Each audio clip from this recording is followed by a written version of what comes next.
Good evening, ladies and gentlemen, and welcome to the 2024 Motorsport Australia member presentation.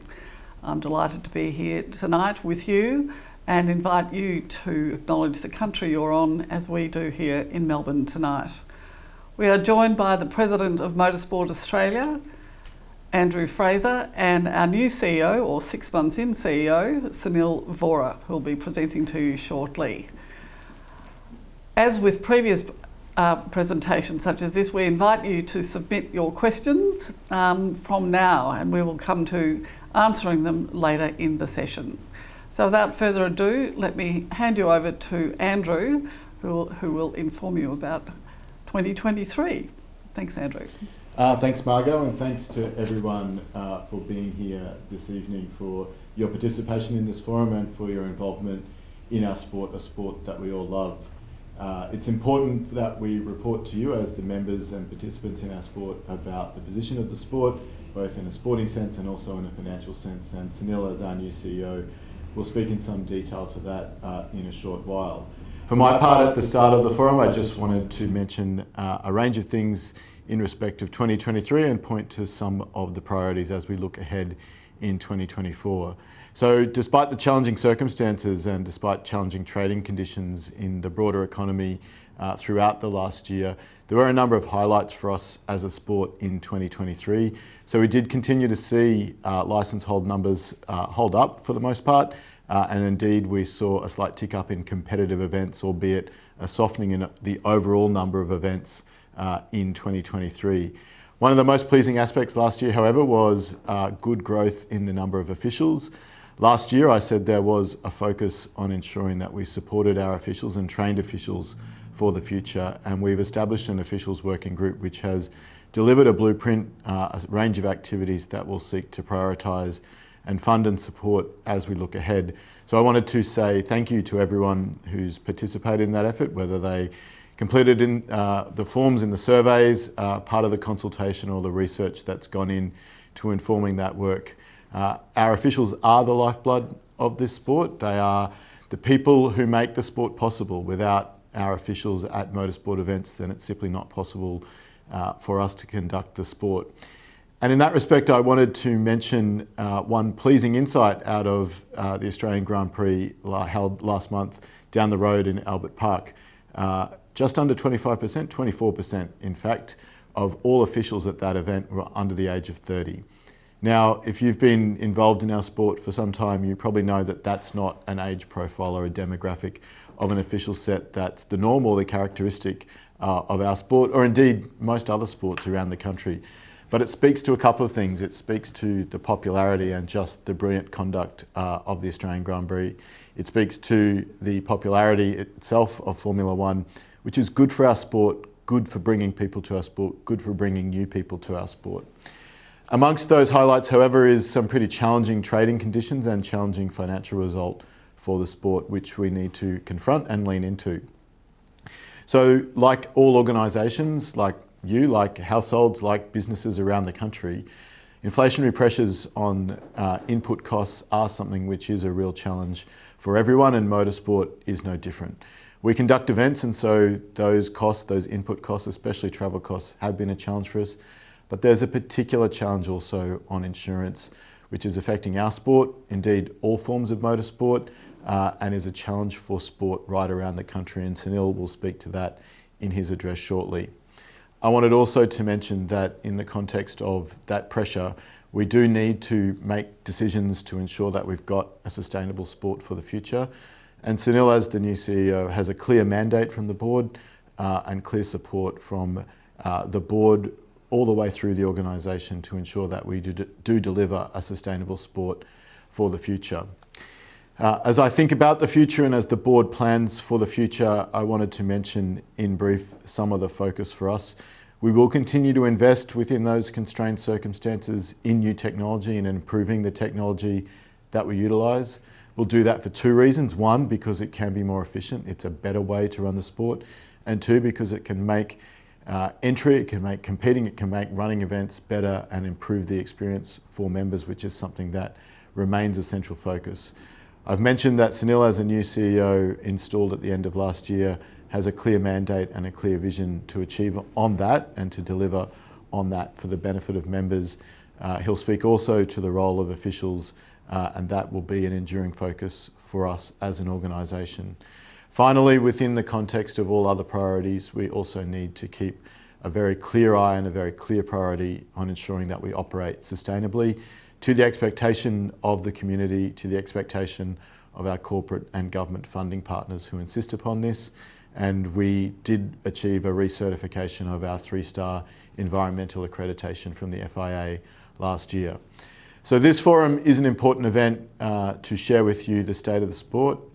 It's a state that reflects the broader conditions out there in the community, the broader economic and trading conditions, but it also does speak to the underlying resilience of motorsport. So thank you for your participation tonight. Thank you for your participation in our sport, and I'll hand back to Margot to introduce Sunil, and I look forward to answering your questions after Sunil's presentation. Margot. Thank you, Andrew. I think you've summed up succinctly the year that was, and there's certainly much to look forward to.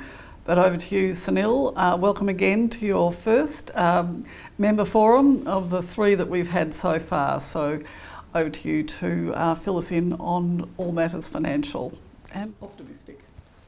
Thank you, Margot. Good evening, everybody. It's really pleasing for me to be here at my first member forum and here in the role of Chief Executive of Motorsport Australia. I've had the opportunity to be in the role now just on 6 months and be able to get out and meet many people, many of you who are involved in the sport, working in and around the sport and enjoying the great sport that we have. It's been a real treat for me to be engaged and involved in a formal setting and to get the opportunity to really take charge and stewardship of Motorsport Australia going forward to really help us improve our position and really bring additional value to the sport that we absolutely love.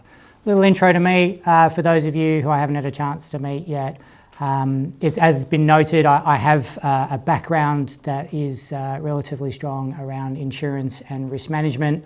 Clearly that's an advantage for us given that insurance is a big part of the Motorsport Australia proposition and how we support the activities around the sport, and particularly right now, given the difficulties that we have around our insurance position and my ability to be able to look forward and utilise some of my skills and experience to be able to improve our position for insurance in the future years. As many of you will also know, I am an active competitor. It's just an extension of my love and passion for motorsport, something that's always been of huge interest to me, and the ability to compete and go racing is something I absolutely love to do. I haven't done it for a little while in getting all my focus across this new role, but I'll be at the Bend in South Australia next weekend, racing in the South Australian Motor Racing Championship. If you happen to be there, come and say hi. Absolutely love the chance to get seat time again and get back in the car and really enjoy the incredible part of our sport, which is grassroots and amateur level racing is fantastically good fun. So I'd like to be able to just talk you through from here some more details about our financial result 2023, to just overlay some of the key drivers as to what contributes to our financial result, and then explore in a little bit more detail the specifics of what those numbers are, and then take you through essentially a forward view of what we think we're really focusing on, and really speak to more of, as Andrew outlined, sort of the remit that I have from the board and the direction I have from the board about our forward view and what are the priorities and focus of the management team here at Motorsport Australia going forward. And just lastly then, I'd also like to be able to make an announcement about our organisational structure and a really exciting new role that we have successfully appointed, and I'd like to talk to you about as part of today's member forum. So let's talk drivers. What are the key things that influence our financial result here at Motorsport Australia? A big part relating to our income is event permits and also our member licences, which we'll talk about shortly. But you can see a graph here that just shows how event permits have tracked year on year. Clearly, the early part of the diagram speaks to the suppressed conditions of the COVID period. Coming out in 22, there was a real spike upwards, both in competitive and social related permits. And we've seen that certainly from a competitive side has continued to grow in 2023, which is pleasing to see. There's just simply been more competitive events. We've been permitting through Motorsport Australia, and that is good news. A little bit of a downturn in some of the social permit settings, perhaps expected from the sort of post-COVID bounce that we had. There was a little bit of a tail off. So overall, that's contributed to a net position that is a slight decrease year on year, something we're very focused on to say what are the things that we can do to support across the sport to encourage continued growth in permits and the ability essentially to meet our purpose, which is more people going racing more often. So very keen to be able to support that, and it's a key focus for us. Licence holders, I'm really pleased to see that that's maintained consistency year on year from 22 to 23. You can see it's exactly the same number of active licence holders. Per capita globally, we have a very high percentage of licence holders in the sport. That's pleasing to see, but clearly there's more opportunity to bring more people into our sport and enjoy the amazing part of being involved on track or in any of our disciplines. The ability to go racing is incredibly good fun. So you'll see that we've processed a little bit more licences in the financial year than there actually are. It's just a function of renewal dates and when they become due. Many of you will have engaged with the membership team and the work they do to be able to process efficiently the licensing structure that we have. Pleasing to see that hold solid. It's one of the key factors that influence our revenue at Motorsport Australia. Very pleasingly to see, and as Andrew referenced earlier, our official licences continues to grow in an environment where not many organisations in different disciplines or at different parts of our society can say the same thing, that volunteers supporting the sport and supporting our activity are a growth area is a fantastically good news for us, good news for the sport overall, and a real testament to so many people, many of you watching proceedings this evening, many of you involved who dedicate your time and dedicate your capacity and your capability to support the sport that we all love. And that's really great to see. Just under 10,000 licence holders, official licence holders for officials was recorded in 23, and pleasingly, I've seen from our numbers just coming through in 2024 that we have just ticked through the 10,000 mark for officials, which is really pleasing to see that growth continue into this year. Our affiliated car clubs has shown modest growth year on year. That's pleasing to see as well, and it's a key part of what many people that I speak to and that the organisation is involved in terms of the work that many of you do around supporting car clubs and the local community activity around club activity. Hugely important to the organisation and to the sport.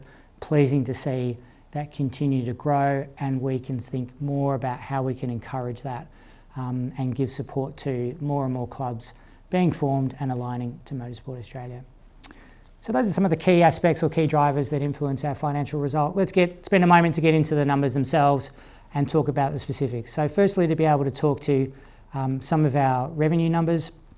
So just before I do that, I'll just touch on the balance sheet. So the balance sheet is an important part of our focus, and it's an important part of the financial resilience of the organisation. It really speaks to just where we're sitting. So we're sitting at a net positive position in our balance sheet of just over $10 million. It has come down slightly from previous years, simply as a function of the trading result that we'll talk about more in the coming slides. But it's a strong focus for us in management to be able to continue to support the balance sheet, continue to support that being in a strong net positive position. Obviously, the assets that we hold are primarily made up of a significant amount of cash at hand in the bank, and also the significant investment we have in the asset that we have of Motorsport Australia's headquarters here in Canterbury in Melbourne. They form the anchor points of our balance sheet. It's something we're very focused on, but it does give us financial resilience to be able to weather some of the storms on the year-on-year trading results. Our revenue position pleasingly increased despite the difficult macroeconomic conditions of 23 and all of the different headwinds that we face. It was pleasing to see just over 8% growth in revenue. As we talked about, the majority of that comes from permitted events, comes from our licence holders. There's also just on 20% or just over 20% of income that's also associated with sponsors and commercial relationships that we have, and grants to be able to support investment in infrastructure around the sport. And pleasingly, we've seen an uptick on that year on year, and clearly it's a strong focus of myself and the management team to continue to support growth in revenue year on year in order to give us the headroom to be able to do some of the things that we want to do, to invest in many of the initiatives we want to invest in. We need to continue to support good, strong revenue growth. Clearly, the alternative view in expenses shows that they have outpaced expense growth, revenue growth, So you can see just over 12.5% of expense growth there year on year, despite the best efforts of the organisation in managing many of the expenses that we can do. If, for example, things around staffing costs were maintained at lower than CPI year on year, and some of the activities associated and the expenses associated with running head office and the support structures that we have here were also reduced substantively year on year. The difficult things that we have less immediate control over are the inflationary pressures around travel and the costs associated with going and supporting events.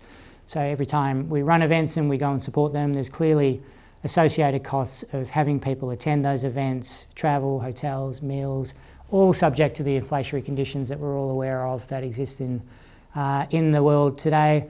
And clearly that's reflected in some of our year-on-year expense growth. And the other big element of that, obviously, is, as we have referenced, the insurance cost has been a substantive year-on-year growth and has contributed to the growth in our expense base.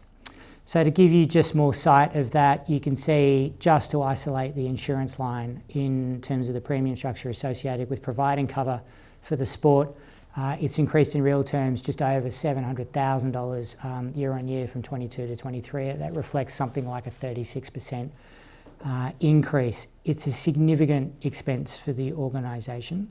It's something we are very focused on as a high priority to see what can we do to be able to provide us with a preferential view and preferential terms going forward to get us to try and outpace what's the normal insurance cycle.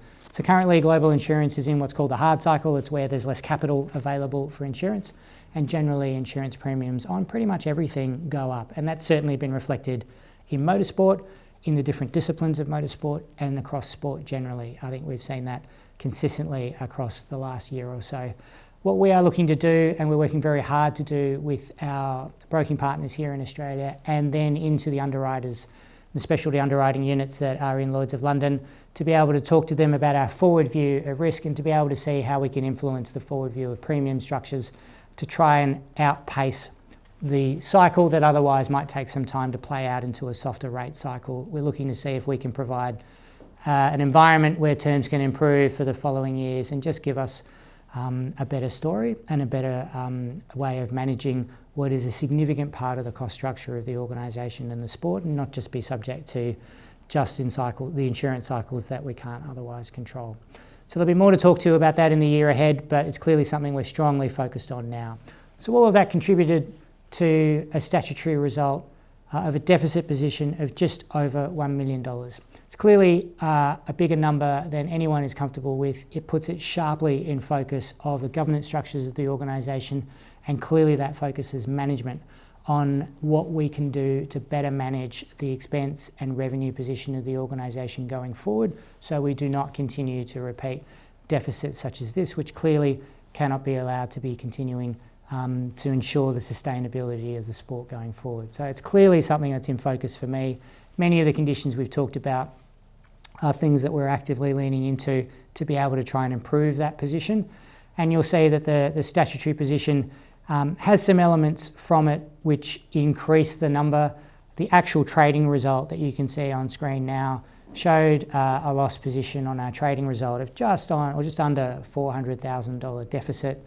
You can see how that contrasts to the year prior, which was a $300,000 surplus. If you add those two together, you get to about $700,000 difference, and that broadly was the difference in our insurance premiums year on year. So you can see how this impacts our trading result. The incremental part that is added on is as subject to outside of what we call normalised EBITDA, the one-off expenses relating to just removing some old liabilities that lived on our balance sheet that was just time to take a write-off on and use the trading result to be able to take off the balance sheet. We did that in 23. They're one-offs, they're not repeated, and you can see them that made an overall trading result of a loss of just on $500,000. We then add the depreciation and other statutory requirements into the result to come out with that $1 million deficit position, which was signed off by our auditors through the normal governance process and reported through to ASIC just recently. Those of you who have joined this forum in previous incarnations may be familiar with this chart and the one that will follow.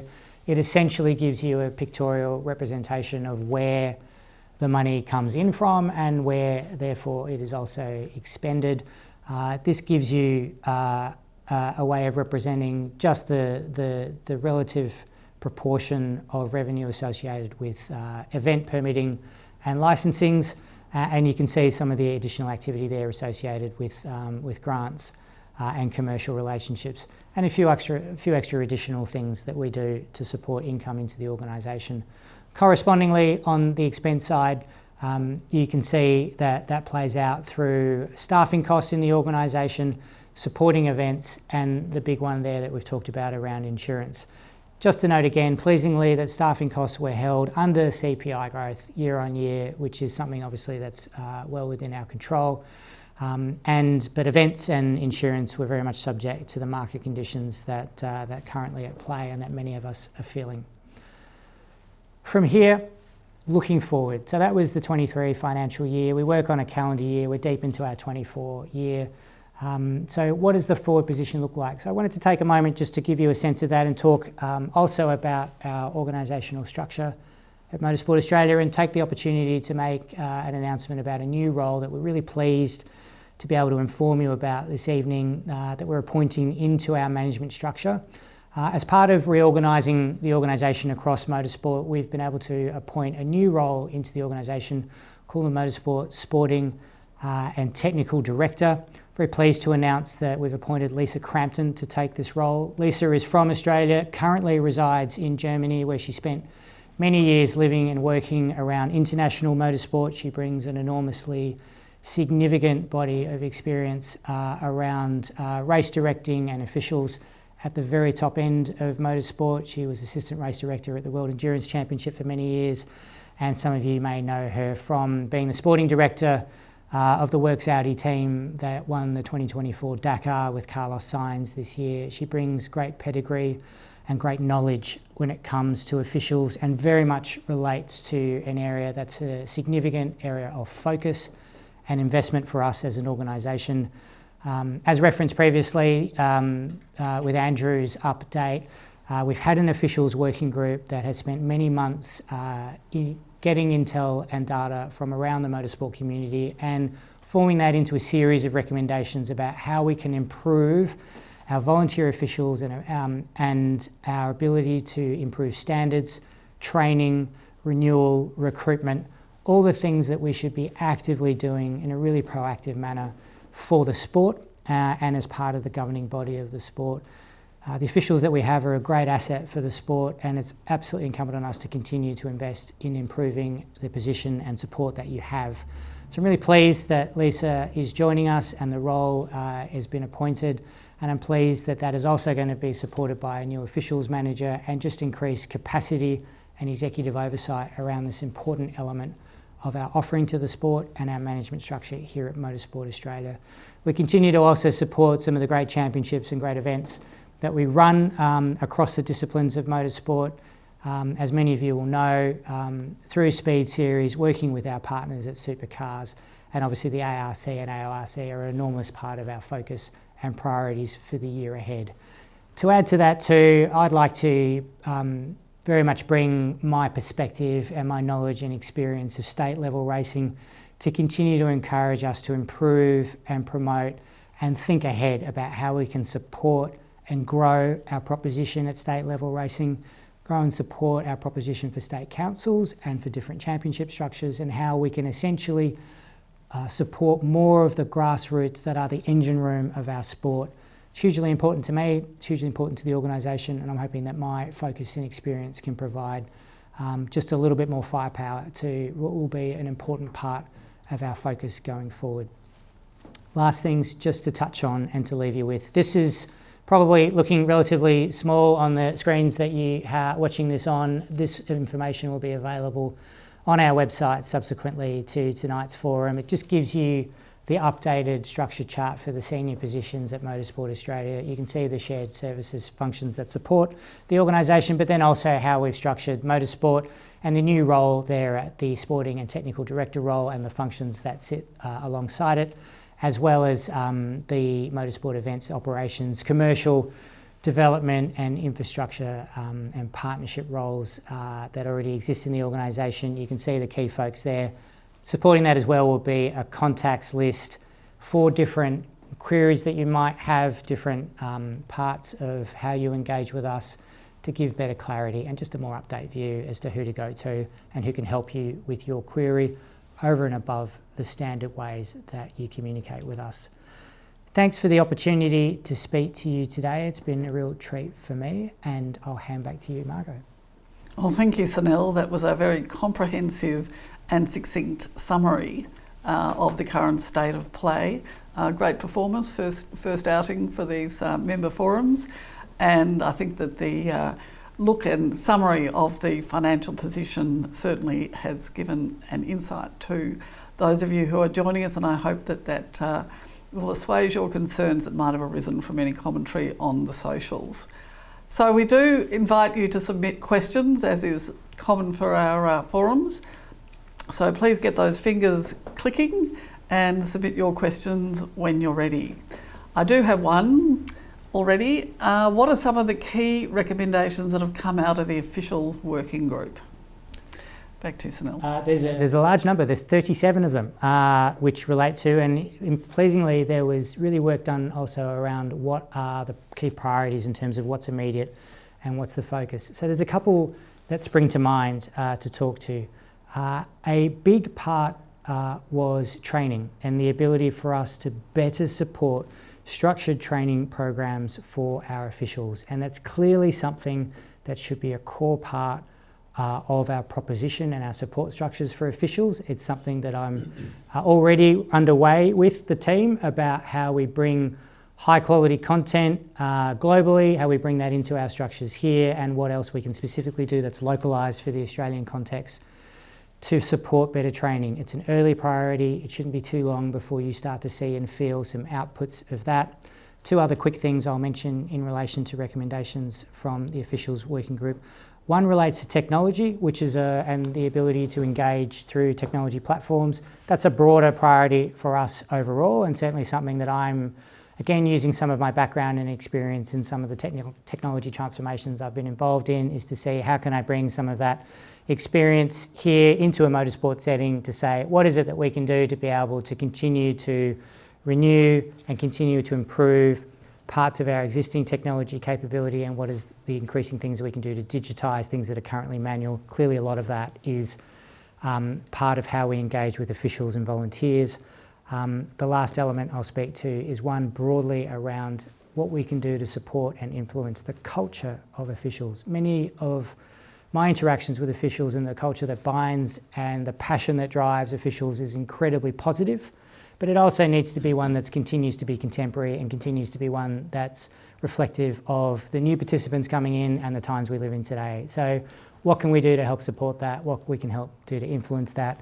These are some of the key recommendations for us to put down priorities as part of the support structure to implement the recommendations of the officials working group. Hopefully that gives you a little bit of intel, and there'll be a lot more communications to give you the full recommendations and structure not too far from here. Maybe just to add to Sunil's comments that, of course, we can do a whole range of things as a head office, as an organisation, but ultimately the most powerful thing that can be done out there to support officials into the future is, for those of you who are participating tonight or watching this in the future who are experienced officials, I think I said this last year as well, that is, if there is someone who's new to the sport or someone you see with potential, to mentor them, to give them an opportunity, to make sure that there's a new role for them, that someone who's been doing the role forever and a day and may be very experienced steps aside for a little bit to provide an opportunity for someone new.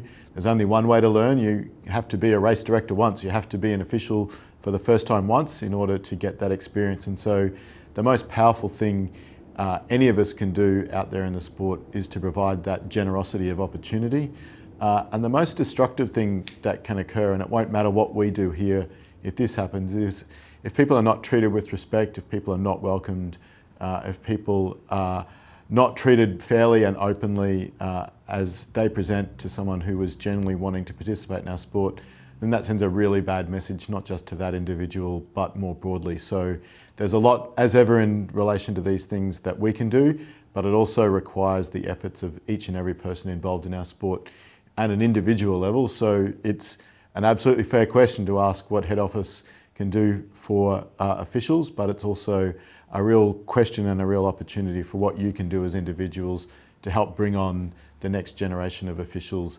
You need to get a start somewhere, so over to you as well.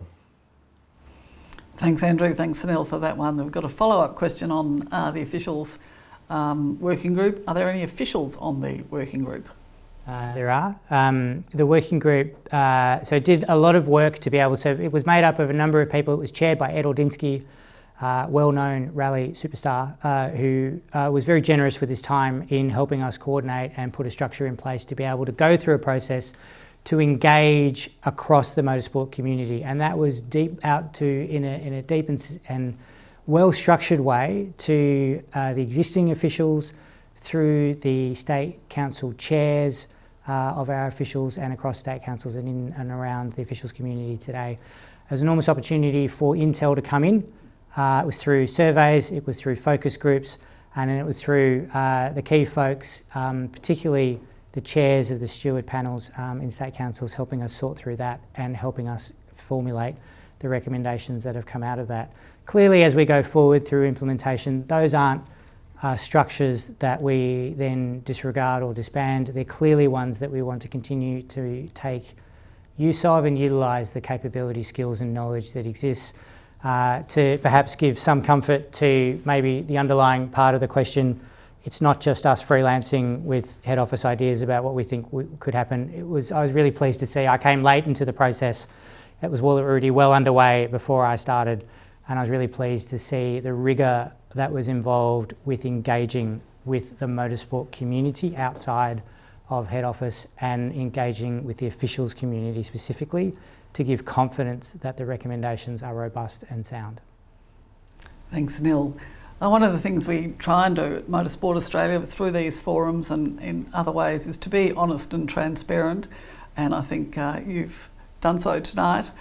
We do have a question from Eric, who's wanting to know how Motorsport Australia will become more honest and transparent in the future.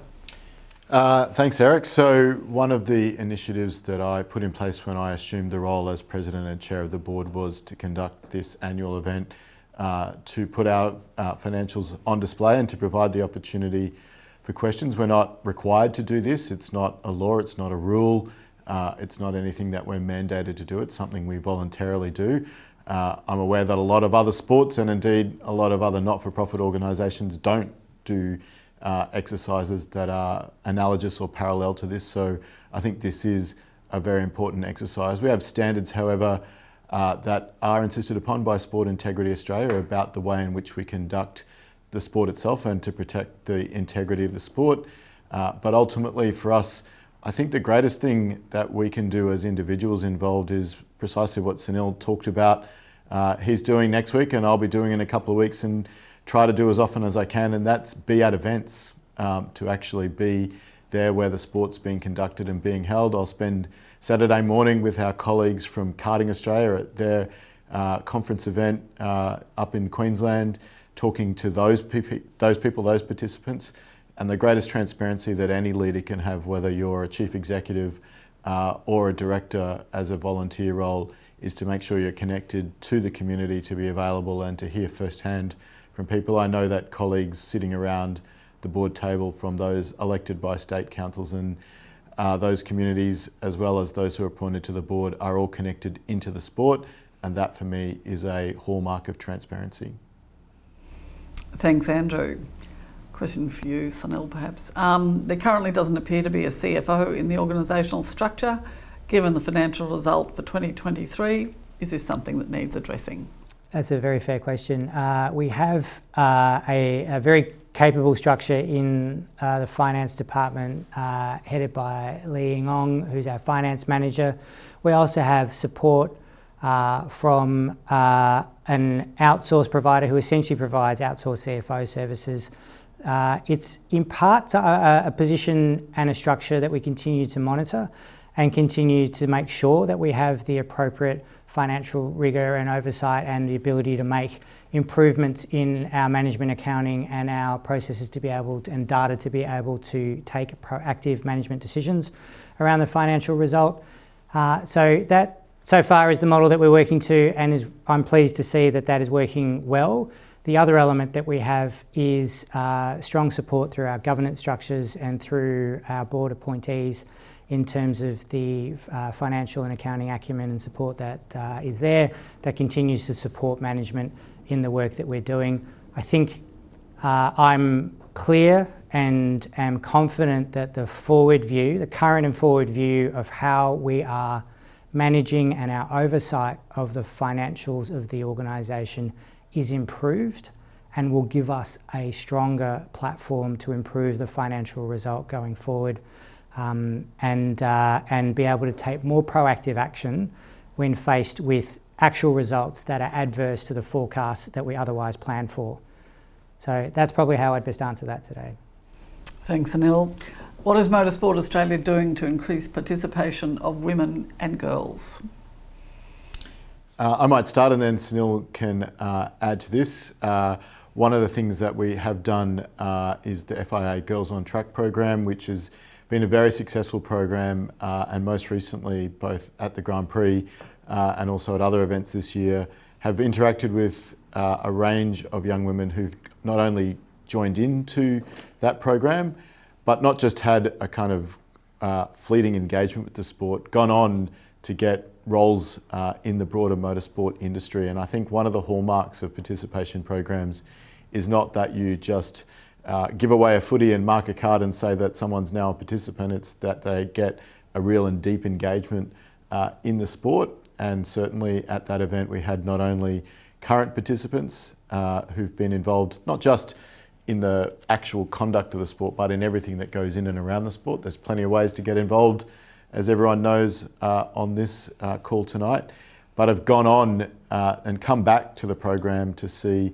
the new entrants, the new colleagues, and to support them and to demonstrate the pathways that do exist. So that's been a big part of our initiatives of late, but Sunil might like to add to that as well. Thank you. The only thing I might just add to that is, firstly, it's an enormous priority for me and for the management team is to continue to support Girls on Track and broadly all structures that welcome new participants into the sport, whether it's our first gear program or Girls on Track. I've been absolutely really thrilled to engage with the Girls on Track events. They're fantastic to engage with, to see the passion and excitement of the girls who come through those.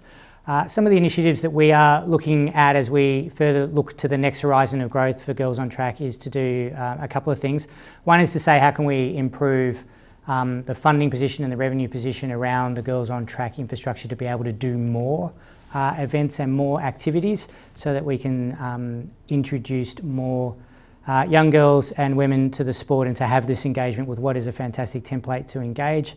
The other thing that we're doing is, when we look out the end of the events, is to say, how can we better construct pathways to be able to take that passion and that interest in our sport and actually hard code that to real opportunities from education, particularly the STEM related education that's very relevant to motorsport around science, technology, and being able to engage with the universities that offer that, and then into potential careers in motorsport. Fantastic part of our events is participants can see and visualise and engage and experience with a career in motorsport, as well as the excitement of participation.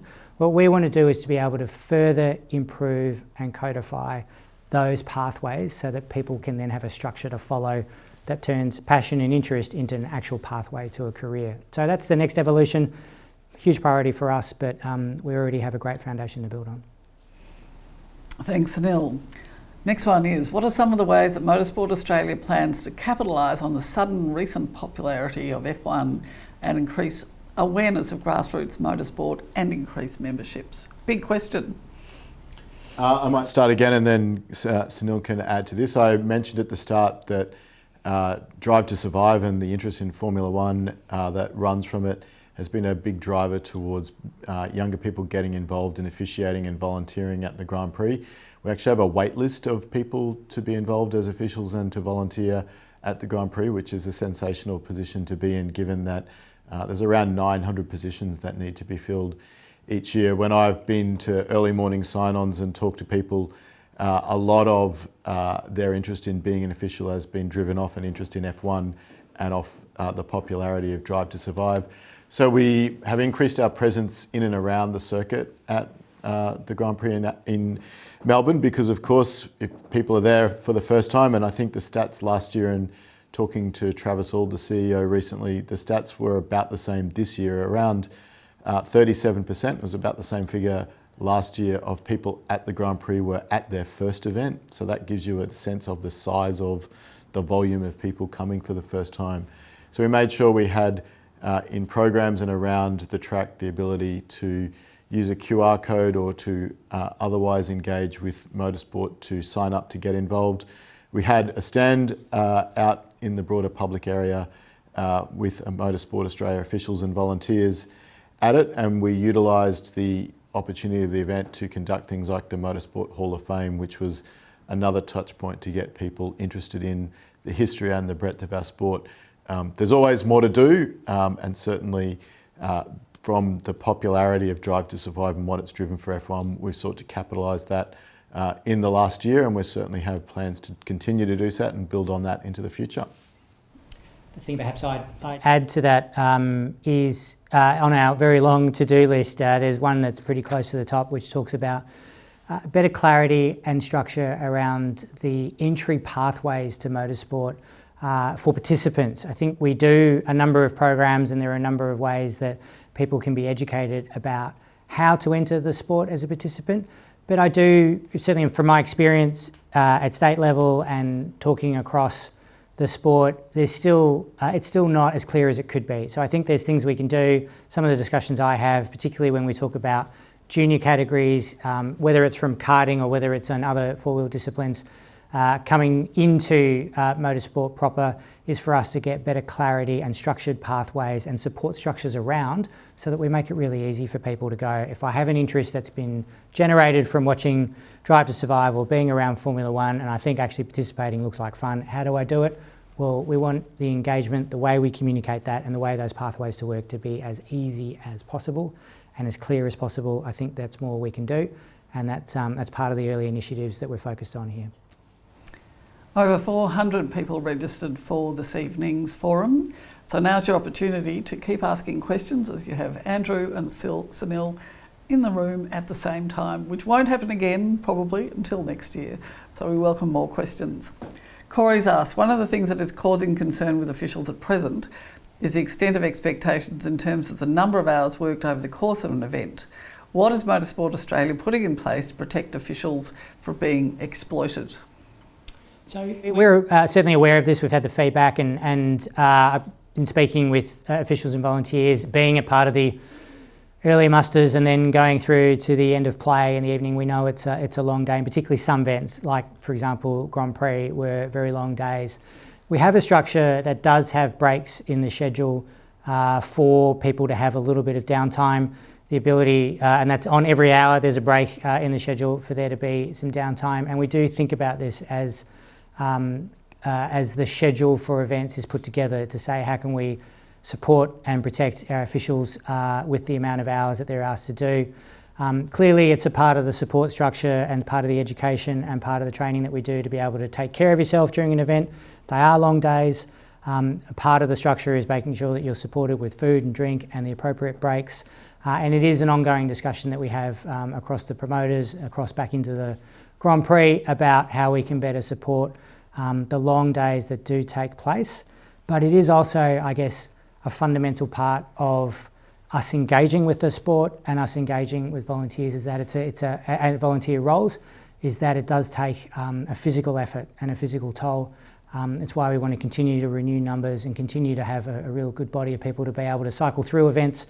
But we're continuing to see how we can support better taking care of folks for what are long days, but obviously also taking advantage of the fact that the structures that are already in place, and particularly around those breaks and support and the facilities that you have out on circuit to be able to manage your wellbeing during the course of the day. The Victorian budget is on next week, but Tom has asked, is there an update on the Avalon Home of Motorsport proposal?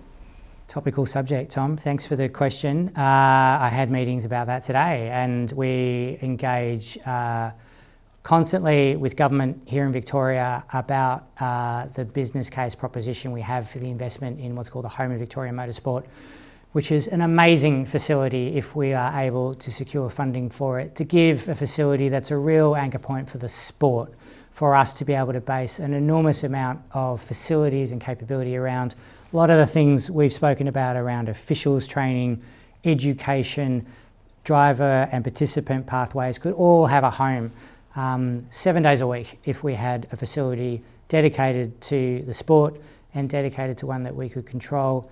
We talk to government about that constantly. I'm confident that the case we've put in is a good one, but having said that, what you're recognising is the macro-environmental conditions in Victoria are difficult. The ability to secure new infrastructure spend this year, as opposed to previous years, is much harder. So we're very aware of that. So we are aware, embracing, if you like, for any outcome when the budget gets handed down on the 7th of May. If we are successful, we are ready to go with the next phase of development in what is a shovel-ready project. It's ready to go to be able to get going on constructing the infrastructure at Avalon.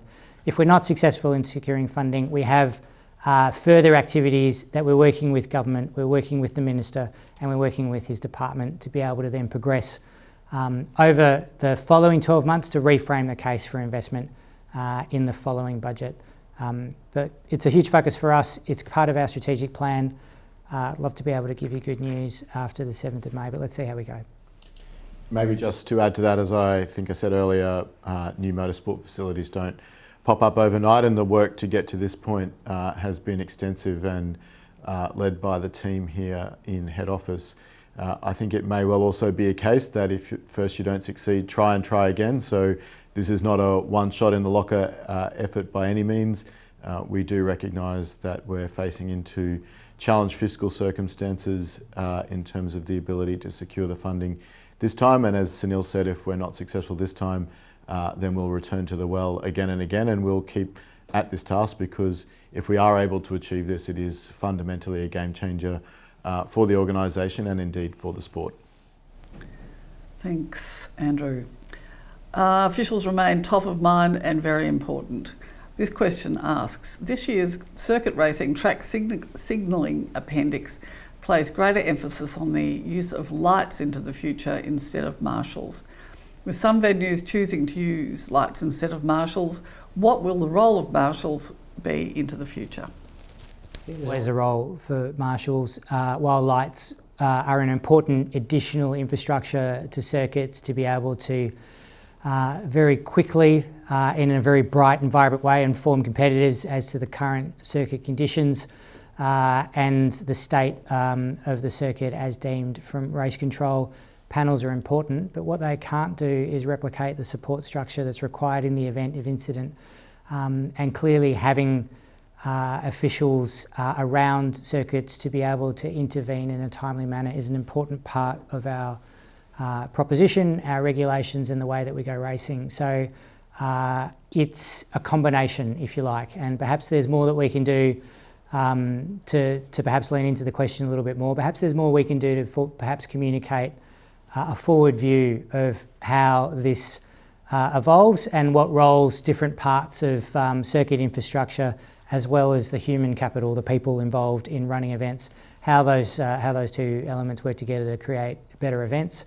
Maybe we can do some more to communicate that to better answer that question for the future. But to give you a brief view now, there's always a requirement for both. And maybe just as an additive comment, I guess through the last couple of centuries, people have talked about new technology replacing the need for humans, and oftentimes the case is that the technology is there to assist what humans otherwise do. Humans aren't yet able to be fully replaced, although if you read about AI. Perhaps this entire evening will be delivered by AI avatars in a couple of years' time. I suspect, however, as with most technological developments, they'll be additive and not fully replacing of the need to have humans. As Sunil pointed out, there are things that lights can do, but humans can do a lot more. Thanks for all your questions so far. Keep them coming. And speaking of the future, which is upon us, what is Motorsport Australia doing to embrace EVs? So there are regulations that allow EVs to run in certain conditions. We're very aware of the evolving position around the risk element of EVs, and particularly the topic of conversation is around fire suppression and what it is that we can do to better arm circuit infrastructure, our volunteer fire marshals, and the ability to be able to deal with the event of a battery fire, which is a very different proposition to a fuel fire.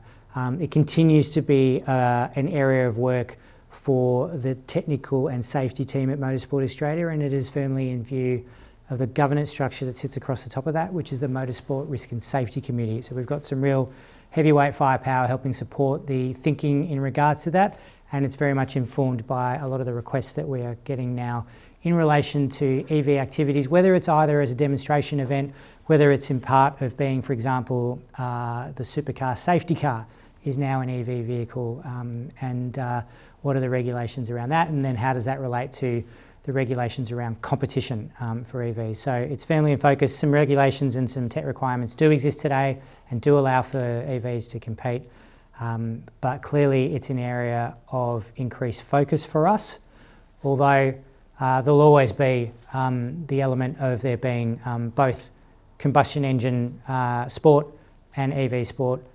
We just need to be able to be in front of that evolving part of the sport.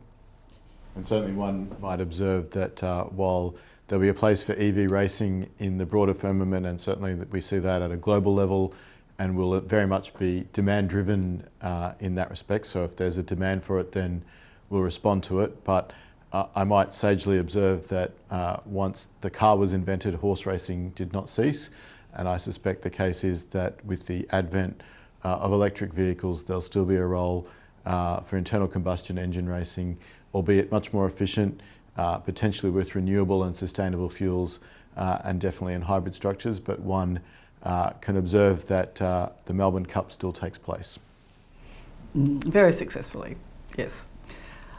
What interaction has there been between Motorsport Australia and tracks like One Raceway and Circuit Italia in an attempt to influence the use of tracks in New South Wales for true grassroots motorsport?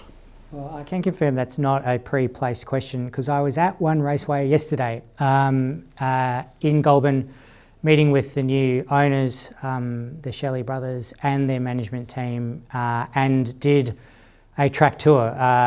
The circuit's just a few weeks away from having asphalt put down, and got to really experience the new circuit design, the way many of the corners have been opened up, some of the really interesting capabilities around the banking, and different lines that can be accommodated there, and the absolutely unique aspect of it being bi-directional, that the intent is for the circuit to run in both directions, and for what that could mean for competition, for the types of events that can run there, for the interest around whether it's speed events or track days, as well as competitive events all the way up to national competition.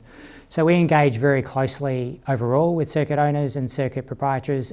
Clearly the new circuits that are coming online are a key focus for us to engage with, and I very much talk to circuit owners about Motorsport Australia building and engaging in a partnership model, and that also is the way that we've engaged with Circuit Italia and the meetings and discussions that we've had with the circuit and the proprietor, and their intent and their ambitions. We'd like to understand what their objectives are, what is it everyone's trying to do, how can Motorsport Australia solve that in a partnership sense, what are all the capabilities and assets that we can bring to that partnership, and how can we also better structure the way that we permit and allow circuits like that to hold events, and how can we better support their core proposition to their customers, which are competitors and licence holders like you. So how do we better support that? I think you'll hopefully see our position and our strength of our partnership evolve from what it has been traditionally. I feel there's more we can do here to realise the opportunity for these new circuits to be better supported by Motorsport Australia, and it's, well, as evidenced by the fact I went out there in person yesterday and had a very successful and worthwhile trip. It's a key priority for us. It's where we're dedicating our focus and time, and there'll be more to say shortly on those. Okay, this font on my screen is getting smaller. Stephen asks, does Motorsport Australia have a medium to long-term strategy about the events it supports given the continuing insurance cost and participation challenges? How will this be prioritised and cascaded from national to state to grassroots? So there's a role for us to play to continue to nurture and support national level championships and have that trickle through to support increased strategies around participation and growth at state level motorsport. Clearly there is the need for us to do that in a financially sustainable manner. And part of that is really understanding the cost base and structure through which those events are run and the activities that we do to support the successful running of them. The pleasing part is that they run really well. Our events are very strong. Anyone who's engaged with Speed Series recently this year, if you were at the event at Phillip Island when we last ran, we're running at the Bend in a few weeks' time. If you've been to an ARC event, these are incredible events that the event execution is to a very high standard and they provide a great format to go racing in. And they're supplemented now with free-to-air television coverage with our partnership with Channel 7. The ability to be able to showcase this to a new audience is, really core for us and core for our strategy around supporting growth in participation and growth of the sport overall. The but in all of this is that it has to be done in a financially responsible way. So I'm really focused on that. I'm really focused on how we can improve the ability for some of our commercial partners, our current ones and potentially new ones, to support the assets that are created around these events and to be able to have more revenue streams come in from outside of our standard structures to be able to have these events become more sustainable and be able to invest in growth of those events, potentially add new ones, because I think there's a number of categories that currently could have a home with Motorsport Australia if we're able to stand up more types of championships and events like that, but doing so in a manner that is consistent with many of the things that we've talked about today, which is increased fiscal responsibility as part of our obligations as a member organisation. Thanks. Is the timeline of releasing changes to regulations being looked at? Sometimes they are released with a relatively small lead time and well past the season start when racing has been planned.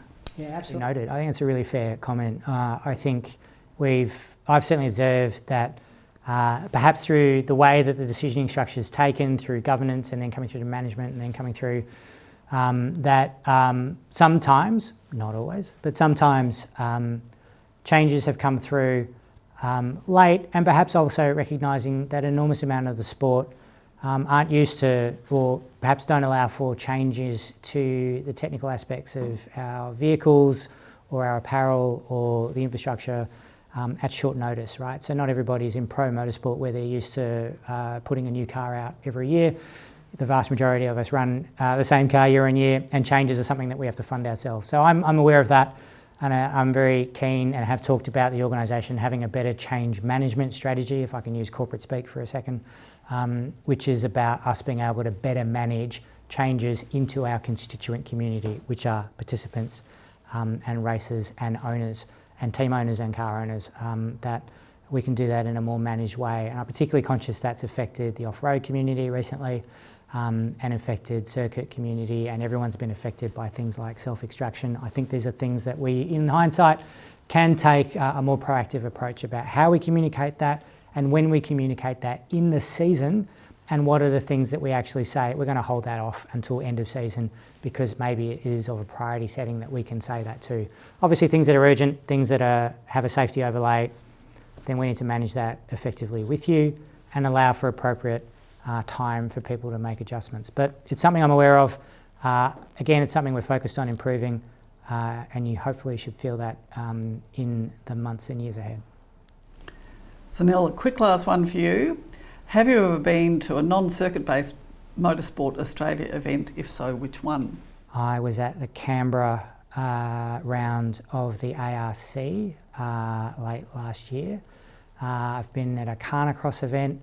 I'm very aware that we permit and have licence holders across multiple disciplines of the sport, and I always say that it's always dangerous to ask a competitor or someone who's passionate like me about what they're interested in or about things they compete in, because we could talk forever about that. We haven't got time for me to talk about all the things that I found interesting about engaging with the sport at amateur level and at off-road and at rally and through different disciplines of circuit-based activity, not just the pointy end at supercars or at national level. I think people will know and understand I come from a grassroots competitor setting. It's where my passion is for the sport. And it's absolutely something I'm very aware of, that we encompass all disciplines of the sport.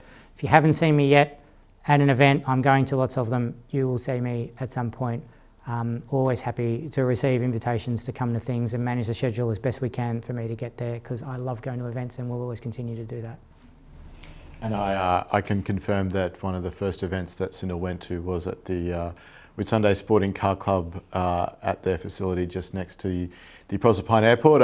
It's my hometown neck of the woods, and the car club I belong to, and that was one of the very first events. We went from a day at supercars at Gold Coast to the very absolute grassroots of the sport as a visceral demonstration of the breadth of his new role in what was in fact the weekend before Sunil officially started being paid as the CEO of Motorsport Australia.